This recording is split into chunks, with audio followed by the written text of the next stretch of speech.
The War Within is releasing soon. Pre-patch, launch, big hunter changes, and more. We know a lot of news has been dropping lately. We just got the new affixes. We got the launch date for the War Within. Let's see if we've missed anything here with Bellular. Welcome back to the Warcraft news. It has been a massive week. There is a lot. We have a cinematic, release date, beta, pre-patch date, loads of changes, stuff like that, so let's just get stuck in. And obviously, I'll do the big thing first. The War Within releases globally August 26th at 3 p.m. Pacific time. That's 11 p.m. in the UK, midnight for Central Europe, I believe, and as always, the Aussies are winning because for you guys, it releases 8 a.m., which means you can have an entire day of gaming without ruining your sleep. The rest of us are jealous. It is nice now, for Australians. Early access is a thing.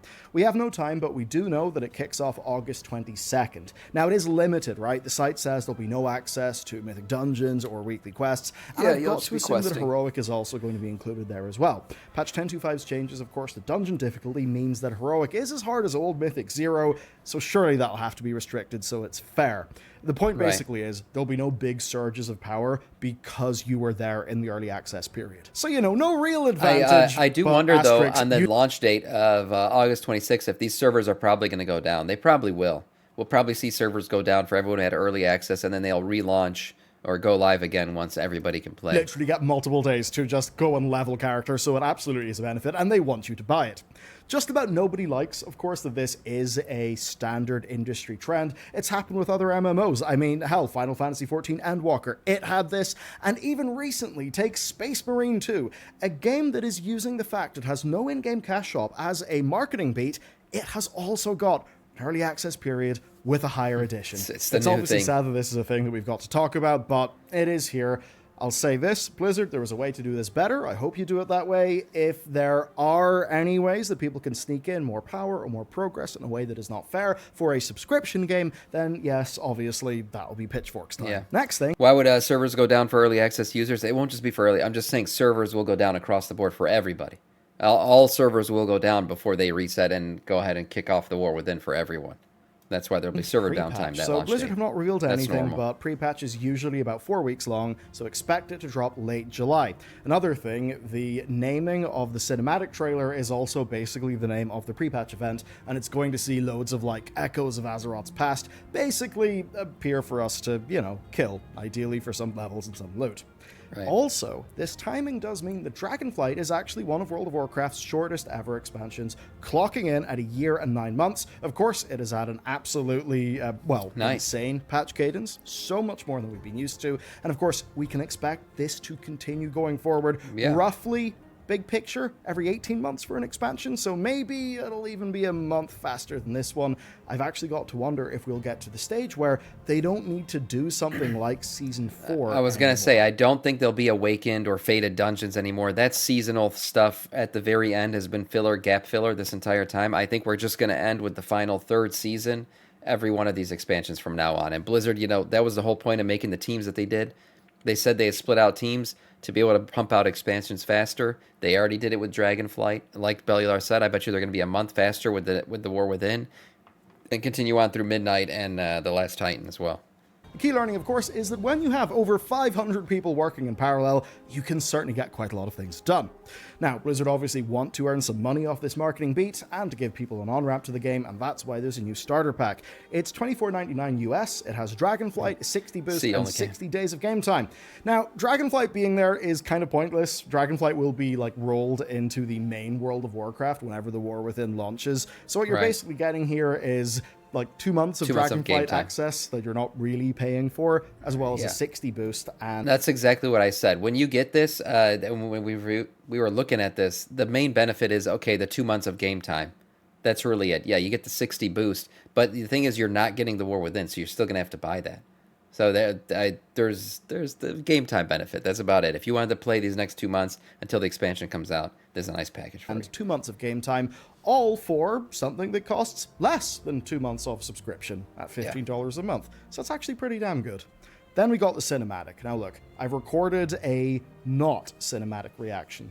It's far more a breakdown of what everything in the cinematic means, but also with full background information, and my intent with that video is basically, if you feel a bit out of the loop, if you don't understand everything, and if you would like to support our mission as well as get ad block, absolution. This was the biggest surprise to me in this cinematic right here. The fact that they gave this new troll elf race so much attention that it actually showed up in a cinematic tells me these guys are actually going to be more important than we initially thought. Everything. And if you would like to support our mission as Playable well as maybe get at some point, ad who block, knows? absolution, ad-free videos, early videos, and the Lore Walking podcast, then you can go to bellular.games. And of course, be sure to join the private members Discord after you've signed up, because that's where we all hang out. Yeah, faster content cadence. Thank you for your great. support. And with that said, beta then, where I think the most newsworthy thing isn't actually on the beta yet. That's because next week we're going to be getting hunter changes. Finally, after an eternity of silence, we've gotten word that in the build that will happen likely in a few days, there will be a huge wave of class tree changes as well as changes to all 3 specs. Now, I say that as somebody who was a hunter main for the longest time, and of course, while I don't play a hunter right now, the level of IQ that suggests I used to play one is definitely still there. Anyway, the point is, I really have not liked how hunters have felt since Battle for Azeroth, really, so this is actually extremely exciting, and it is relevant because hunter is almost always one of the top 3 most played classes in World of Warcraft, along, of course, with Paladin and Druid. Now, as to what the changes might be, it is hard to say. They also there pull might everything. be something massive waiting in the wings here. Personally, though, I'm going to set expectations a bit lower and say it is likely a talent tree cleanup. It's probably them taking a load of 2-point talents out, maybe turning them into like 1-point talents, and then fixing up issues with pathing so that people can do more in terms of buildcraft. That could make for a version of what we've already got that just plays a hell of a lot better. That said, if they were to have some special tricks up their sleeve, I'd be very excited. As for the beta itself, well, it came with a trailer, and it's pretty damn good. They've been trying to sell us in, you know, the fear and the danger, and this trailer is using some gorgeous camera moves, some really lovely... I actually saw some people complaining about the trailer. They're like, this isn't as good as past trailers, and I was like, what are you talking about, past trailers? We've never had a trailer that came out just for the freaking, the announcement date of the release date. That's what this was. This was basically a pre-patch trailer. We've never gotten a pre-patch trailer like that. So I was like, what are you guys comparing it to? Are you comparing it to the launch cinematics? Because those are a completely different thing. I thought this thing was pretty cool. Ominous music and footage of us dying to boss mechanics over and over fully again rendered to sell too. that threat. And it comes along, of course, with Hurricane's Shadow and Fury trailer from last week. And yeah, if you were wondering why that trailer looked a little bit different, had maybe just like a different sort of creative authorship over it, it's because Hurricane did it. So the idea that for main modern World of Warcraft, they can just get Hurricane to do a video for them, that is honestly really incredible. I mean, it's so rare that we see that kind of thing happen at all. I suppose some of the Astartes team doing work for Games Workshop comes to mind, but yeah. Anyway, props to Hurricane between that and what he does for the classic releases. That's pretty amazing. And very much with all 3 of these trailers, they're just driving home that Xal'atath is a villain and that she's one that knows how to get under our skin. Now, some people are disappointed that Thrall seems to be going through some of the old elemental dysfunction for the 3rd time. But what I'd say is, rather than him struggling to get it up, it rather seems that it's the elements themselves being in peril, and that making it, well, hard for Thrall. He's struggling to access them. That might be making him feel down, but at least it seems a little different to the other 2 times that we've done Thrall meeting a little bit of the old ED. Next then, if you want to get into the beta, but you, like me, purchase the physical collector's edition, don't worry, because after customer service confirmed that you were out of luck last week, Blizzard have basically noticed, and they have... this was a big... I don't even know why they thought this was ever an okay thing, but yeah, the people who got the collector's edition, which is even more expensive than the Epic edition, weren't getting beta access, which was kind of ridiculous. You should have even more than what you got in the Epic edition. And then they redid that and went back and said, actually, we're going to email you guys access codes. My bad. So that was a good fix on their part. They've got to fix. Yeah, someone dropped the ball indeed. Codes are now being sent out via so email. People are getting beta access codes. As an example, I've got an email saying that I can expect getting a code by a certain time. And that also does confirm an absolutely astounding and insane thing. The Blizzard can do codes for people who have purchased the physical collector's edition. So maybe if they could just do that so that people could enter their game code from the collector's edition and then get all of the, collector's edition goodies in the game right now, just like digital people can. I think that would make a hell of a lot of sense. Anyway, you won't have missed out on that much because the beta has actually not been that smooth. The realms have seen a ton of instability and lag, just outright DCs even log in the whole first day, since it went live. Even now, as I'm recording this, very late on Sunday night, there are still loads of disconnect. Now, there is a blue thread that's talking about fixes and rolling restarts, so maybe within a few days it will be smoother sailing. This is definitely different to some other betas that have happened, but it could be a bit of a good thing. Now, the thing that's different is everybody, right, who got the digital Epic Edition gets access to the beta. I think that's the main difference, is they just have way more beta testers than they've ever had, for sure. The pay to get in model definitely made them a lot of money, but it also brought them a lot more testers, so I think just these servers were not ready for the load that they got. Once instead of in waves. That basically means that there will be way more load on those servers than from the opening days of past betas. Now, it could be being a bit too much glass half full here, but at least that's some pretty good stress testing for the servers. Who knows? Yeah, true. Maybe all of this beta chaos will lead to less bugs whenever the game is live. But anyway, speaking of fixes, Blizzard are already on the ball for testing. One of our major complaints from the last few betas has been just needing to put in loads of leveling time to properly see and test Endgame. This time round, though, they've actually made a realm for that, and it is called These Go to 11. It is a realm purely for endgame testing with level 80 characters. And they're NPCs, right? They've got class trinkets, they've got class sets, they've got every consumable you might want. That basically means that from the start of the beta, people can just fully test endgame stuff. Yep. And that should mean a more balanced set of dungeons and raids. Of course, whenever this first happened, we were just happy. But, of course, now that we know that the expansion is coming out fairly soon, well, there's not a massive amount of time to do this testing, so it is very encouraging that they're making the right moves now. Now, of course, alongside that, we've got regular realms, which are for doing just the level up content, side quest delves, you know, all of that stuff. So the ability to test endgame will be good. It'll be more important right now going forward, starting June 16th, when we can test the new Mythic Plus affixes. Because people are going to have to give feedback on that. I mean, being an endgame tank, it's going to be brutal. So I think people need to really give feedback on it, so maybe they nerf some of these. Because as of right now, when these mobs get to low mana based on these new affixes, you add bolstering on top of that, oh my god, the amount of damage you're going to take. If you want to get into testing, beta comes with the $90 Epic Edition of the game. Many people will realistically probably want to pick that up for the 3-day early access anyway. That's why I got it. Again, I do not like the early access, but it's one of those challenging things. The company decides to do it, and it puts you in this quite awkward situation. I'll be honest though, if I didn't stream, I probably would have just gotten maybe the middle tier one. Probably just for the mount, you know, just to get the mount. But other than that, I don't see a reason really to get the epic version. I got it because I'm going to stream and I need the 3 days early access because everyone else shit is going to have it. So why not? But other than that, I mean, shit, get the middle one. Get the lowest one. Don't matter. If you were already going to be buying the Epic Edition, then you're kind of supporting a tactic that most of us do not like. As for the beta itself, well, access to it has unearthed a few tidbits. We've got the loss of Earth and DKs. Previously announced and previously playable, it looks like Blizzard have realized that DKs don't really make that much sense for this group of Earthen lore-wise, so them being a class option has been removed per Blizzard's official preview. It's kind of a tough nut to crack for Blizzard, because with Druids, it kind of makes sense. Like, if you're doing an Earthen Druid, then you've got to make a whole bunch of different forms, which, admittedly, like, they totally have the resources to make. But with DK, it does seem to be more that they can't see a timeline in which Earthens could end up being raised as DKs, which, of course, is something... The Earthen would have had to die in a place where they could have been discovered by, you know, whoever was the Lich King at the time, and then raised in undeath to fight beside the Lich King. How that timeline would play out, I don't know. I don't think there was ever a time when they were interacting with anybody from Northrend. And they've solved so it never made lore sense. By adding the intro of Bolvar raising a new army. There's probably going to be pushback here. We will see if that pushback they could always changes reenact their mind, but you know, get them back. It's kind of the age-old push of, you know, sticking to the lore or letting it slide for gameplay, right? It's that kind of thing. Now, at least on that topic, an interesting thing did happen where a snippet of Mr. GM, I believe's interview from April, ended up doing the rounds again, because it seems a lot of people didn't basically catch the news that actually Drakthir are going to be getting more classes, not at the launch of the War Within, but some point after that.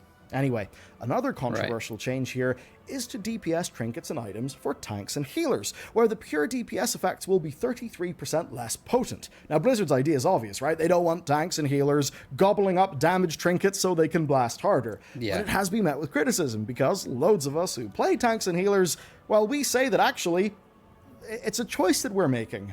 We are choosing less healing or less tanking in order to do more damage. That is a trade-off and a part of how we want to build our characters. Yeah. Now, obviously, we can still do. He's kind of right, but in the end, is it really a choice? You're just picking the meta.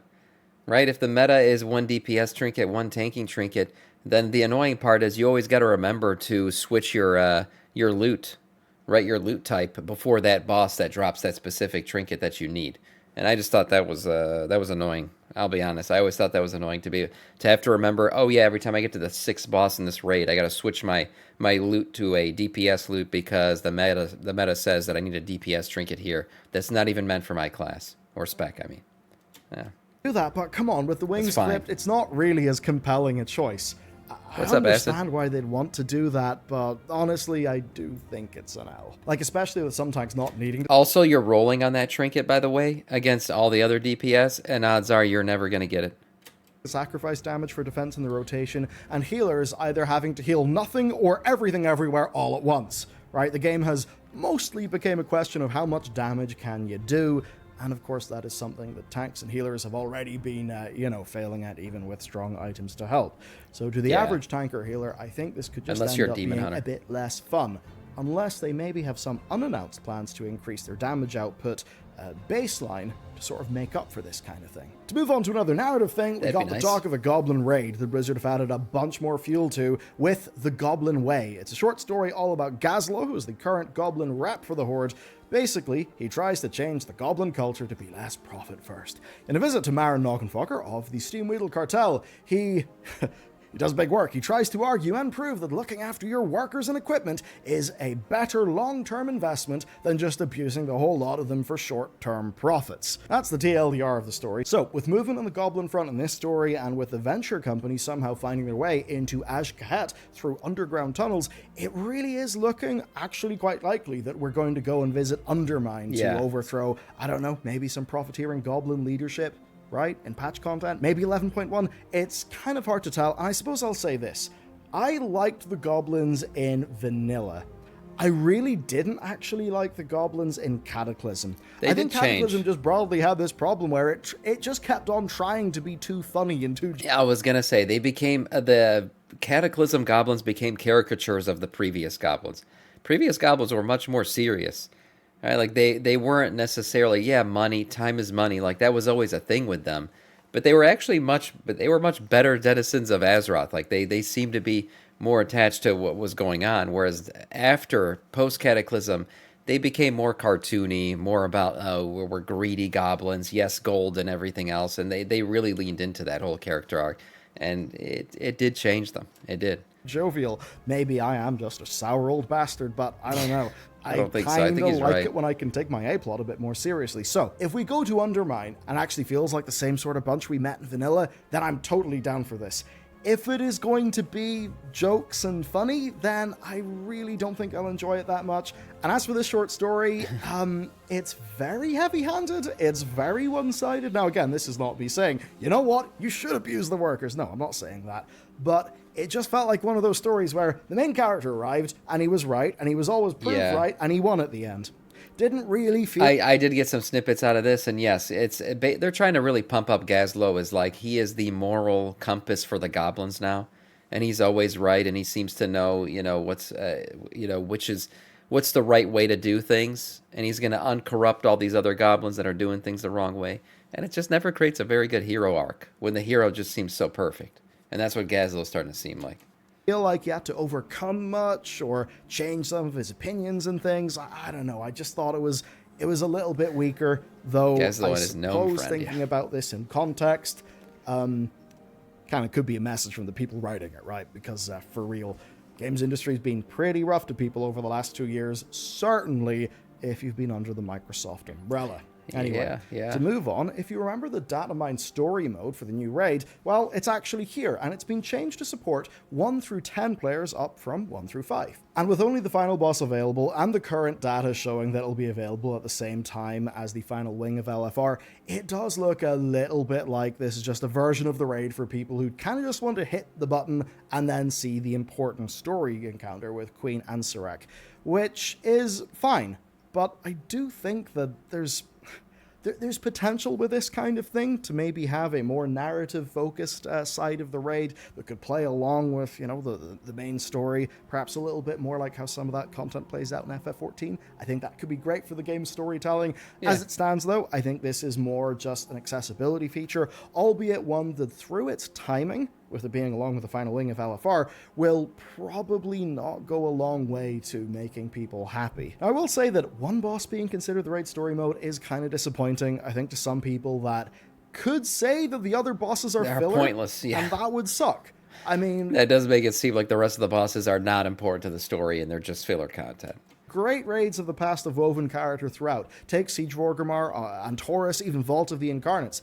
It would be kind of sad if we just treated the final boss as the only one that matters. Yeah. So, if I was to steelman the position of Blizzard, I would say they're shipping loads of new features, loads of new content. Maybe this is the best version of a story mode raid that they can ship at the launch of this expansion, and maybe they plan to expand that to more stuff as time goes on.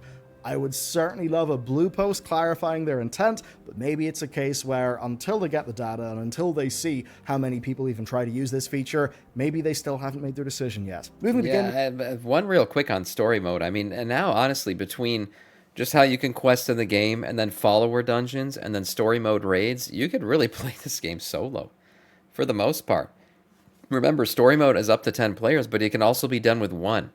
Right, it's 1 to 10. So you could really just be a solo Andy. Never talk to anybody, never touch grass, never interact with people. Play the game as a single multiplayer game. It's a SMMO. Yeah, that's what it basically mechanics, becomes. though, tier sets are going to be boring in Season 1. A blue post goes on to explain that they want the focus to be on picking the hero talents that you want, and that does limit them relatively to simple bonuses for the tier sets. Otherwise, they would run into some of the problems that we hit later on in Dragonflight, right? Where basically your talents end up being dictated by your tier set, so they don't want a situation where they give you all these hero talents and then the choice just kind of gets ruined by tier. Also, I'll add, it's not like this is a new thing, like this is generally how tier sets have went. Okay, moving on then. Skywriting. Blizzard have solved a pretty big potential issue. There was a worry that players would be stuck with 3 vigor until they went back to get old dragon riding glyphs, but basically they've now revamped the entire thing, so this is how it works. You get a stripped down version of skywriting, but it has all the vigor and boosts that you'll need to fly at full speed, and you'll get points for it while you level, and that means that by the time you reach Kaz-Elgar, you'll be at the full flight power that you've came to expect. Okay, with that said, that's it for this edition of the news. I cannot wait to see what they're doing with hunters. Look, I know, even if it is a little bit of like tree polishing, like maybe that could make a big enough difference, but legit, if they end up having some proper, just major changes, I mean, that could reinvigorate one of the most popular specs historically for World of Warcraft. I think that would be kind of fantastic. Okay, for next steps, though, there will be a big juicy lore video coming out here in about 1 or 2 hours, so stay tuned for that. Thanks for hanging out, and I'll see you over there. Wow, that's a surprise. Okay. Oh, this maybe. Yeah, we watched that one. It's pretty good. Overall, like I said, the single-player stuff, I don't know if that's good for the game or not, but I guess if some people want to play the game that way, they can. The set bonuses, yes, they were kind of trash. We went over them, but it's really because they said they want to put hero talents at the forefront, right? They want hero talents to kind of take all the glory this first season, and that's fine. We could deal with it. Blood 4 set was insane, maybe the best set ever. I mean, I played Blood this entire expansion, and I did like the 4 set. I do like it when a set bonus kind of changes your rotation, because it just makes that moment when you finally do unlock the 4 set that much more epic, right? It's like such a great looting moment in the game, and those great looting moments, that's the best part about playing. Getting that epic moment where you loot that gear and you get that you finally get that piece that takes you to that next level in terms of power.